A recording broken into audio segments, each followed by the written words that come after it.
Dormir dans une chambre d'hôtel, elle se réveille parmi les tombes, l'histoire vraie de Mirabel.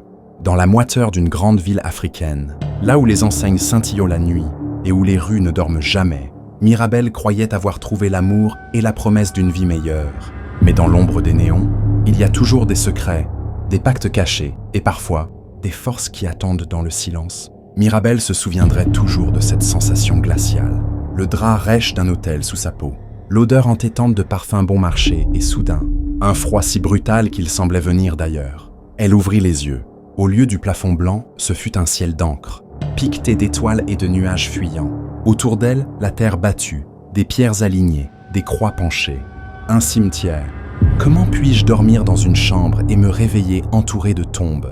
Se demanda Mirabel, le souffle court. Elle se souvenait pourtant. La veille, elle avait partagé un lit d'hôtel avec René. Tout était normal, ou du moins, aussi normal que possible ces derniers temps. Alors pourquoi ce réveil impossible ? Pourquoi ce froid irréel, ce silence de mort et surtout, ce sentiment d'être observée ? Elle se leva, chancelante, son cœur battant à tout rompre. Ses mains serraient encore son sac à main. Son téléphone était là et, dans la doublure, l'enveloppe épaisse qu'elle avait reçue la veille. Rien ne manquait, sauf son monde, qui venait de basculer. Quelques jours avant ce premier transfert, Mirabel n'était qu'une jeune femme amoureuse, sur le point d'épouser René. Il était ambitieux, charmeur, le sourire toujours facile. Mais derrière ce sourire se cachait une obsession. Paraître, impressionner, être admiré. Mirabel, les gens parleront, disait-il souvent, sûr de lui. On ne peut pas se permettre d'être ordinaire. Ce mariage doit être le plus grand jamais vu. Mirabel, elle, rêvait de simplicité, d'un foyer stable, d'un avenir sans dette. Mais René, lui, voyait grand, trop grand. Il contracta des dettes faramineuses, persuadé que le jour du mariage, la ville entière viendrait arroser leur bonheur de billets. « Bébé, ne t'en fais pas », disait-il en riant. « Les invités vont nous couvrir d'argent.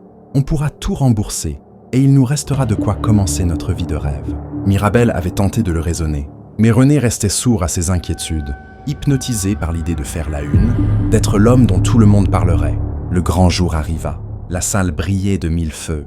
Le lustre doré projetait des éclats sur les visages, des invités venus de toute la ville. Et même, d'ailleurs, René, dans son costume sur mesure, rayonnait. Mirabel, dans sa robe ivoire, lui tenait la main, mais son cœur était lourd. La fête battait son plein.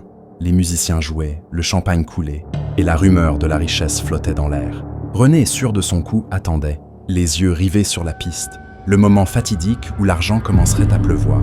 Mais le rêve s'effondra en quelques minutes. Le maître de cérémonie lança « Il est temps de montrer de l'amour au couple. Que la pluie d'argent commence. » René retint son souffle. Mais les billets tombèrent au compte-gouttes. Quelques enveloppes, beaucoup d'applaudissements, et même des pièces glissées discrètement. Les grands hommes avaient brillé par leur absence ou leur avarice. À la fin de la nuit, René n'avait pas de quoi rembourser la moindre fraction de ses dettes. Les créanciers, eux, n'allaient pas tarder. La lune de miel fut brève. Bientôt, les factures s'accumulèrent. Les menaces se firent plus pressantes. Les propriétaires de salles, les traiteurs, tous réclamaient leur dû. Mirabel vendit leurs meubles, René chercha du travail, n'importe lequel. Elle lança un petit commerce de friperie pour survivre. Mais la pente était raide, le gouffre sans fond. Leur appartement se vida, le frigo aussi. Les nuits devinrent longues, peuplées de rêves noirs et de soupirs étouffés. « René, il faut qu'on fasse quelque chose », souffla Mirabel un soir en tenant sa main. « On devrait déménager, recommencer ailleurs. » René enfouit son visage dans ses mains. Il n'avait plus de réponse. « Je voulais juste que tu aies le mariage de tes rêves, » balbutia-t-il. « Tu voulais surtout impressionner des gens qui ont déjà repris leur vie, » répondit Mirabel, la voix douce mais ferme. « Nous sommes seuls maintenant, René. » Le désespoir s'insinua dans le couple. René, acculé, perdit peu à peu espoir. Mirabel, elle, tenait bon, mais la fatigue creusait ses traits. Les créanciers étaient de plus en plus menaçants. Un après-midi, un homme massif, voix grave, frappa à leur porte. « René, j'ai été patient, » lança-t-il. « Si je ne vois pas mon argent dans 2 jours, tu verras un autre visage de moi. » René claqua la porte, le visage blême. « Je n'en peux plus, » sanglota-t-il. « On va y arriver, » murmura Mirabel. « Mais il faut qu'on admette nos erreurs. » Mais dans le silence de la nuit, René commença à sombrer dans des pensées plus sombres. Un soir, alors que le courant venait d'être coupé, il se tourna vers Mirabel, la voix tremblante. « Il y a un moyen d'avoir de l'argent rapidement. » Mirabel sentit son estomac se nouer. « Comment ?» René hésita, frottant ses mains moites. « Il y a des hommes riches, prêts à payer pour une femme comme toi. Mirabel se figea, l'air quittant ses poumons. « Tu veux que je me vende? Tu veux que je me donne à des étrangers pour de l'argent ?»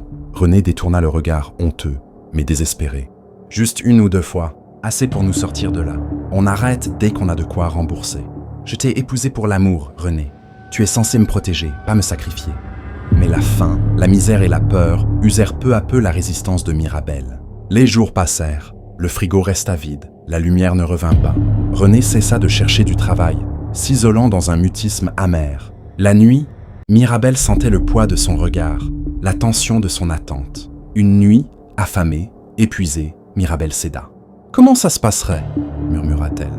Les yeux de René s'illuminèrent d'un espoir fébrile. « Je connais quelqu'un, tu n'auras pas à faire grand-chose. On fixe un prix, dès qu'on a assez, on arrête. » Le lendemain, Mirabel franchit une frontière invisible.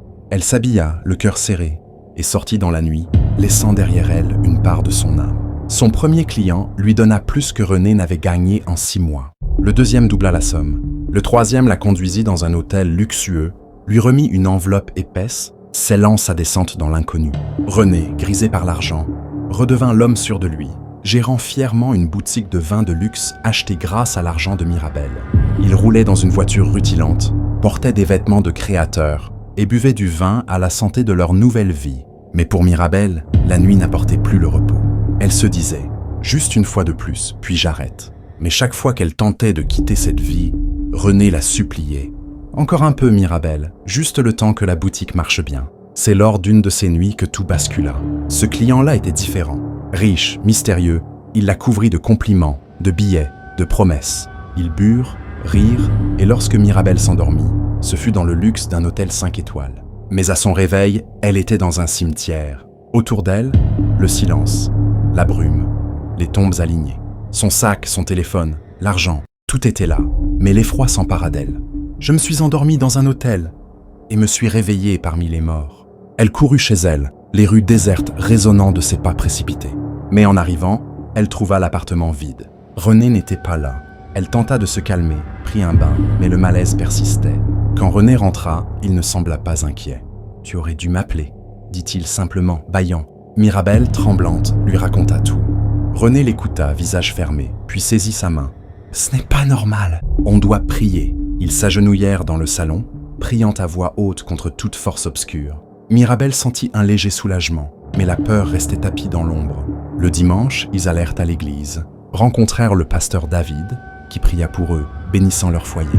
Mais la malédiction ne se dissipa pas. La nuit suivante, après un nouveau client, Mirabel se réveilla à nouveau dans le cimetière. Les mêmes pierres, le même froid, le même silence. Et, à chaque retour, René n'était jamais là. Au début, elle n'y prêta pas attention. Mais, peu à peu, elle comprit. À chaque fois qu'elle vivait ce cauchemar, René disparaissait. Une angoisse sourde s'installa. Qui était-il devenu? Que savait-il vraiment? Les semaines passèrent. Mirabel, épuisée, voulait tout arrêter. Mais René trouvait toujours les mots pour la convaincre de continuer. Un soir, alors qu'elle rentrait, une intuition la poussa à fouiller l'appartement. Dans la chambre d'amis, derrière un grand miroir, elle découvrit un petit pot noir, caché dans l'ombre. Ses mains tremblaient en l'ouvrant. À l'intérieur, une étrange poupée de tissu rouge perlé, avec des épingles plantées dans les bras et les jambes. La porte d'entrée grinça. René entra, détendu. « Tu es rentré tôt, fit-il. » Mirabel lui montra le pot, la voix tremblante. « Oh, qu'est-ce que ça? Pourquoi c'était caché ?» René se figea, pâlit, puis s'assit, le visage entre les mains. « Je ne voulais pas que tu arrêtes. »« Quoi? Je suis allé voir un homme, un marabout. Il m'a donné ce pot, cette poupée. Il a dit qu'avec ça, on aurait toujours de l'argent.